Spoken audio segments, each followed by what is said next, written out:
Hello everyone, we're now here in Santa Ignacia. We're going to have our Tsinelas for Falas in Sual, Pangasinan. What's up guys? So we're going with Pastor Banyol and my wife Jem.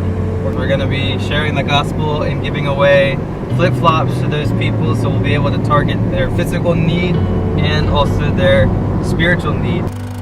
God and Father, great and holy, fearing now we come to Thee, fearing not the weak and lowly, for Your love has set us free, and by the blessing. Salamat, salamat, O Jesus, sa pag-ibig mo.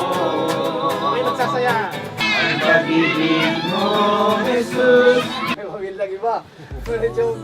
Buhay na walang hanggan. Hindi lamang buhay dito sa lupa na maranasan po natin na may limitasyon, but alive ng Panginoon ay nagbibigay sa atin ng kapayapaan at kasaganaan. Ako, punuan terang oras saktal natin iti puso da.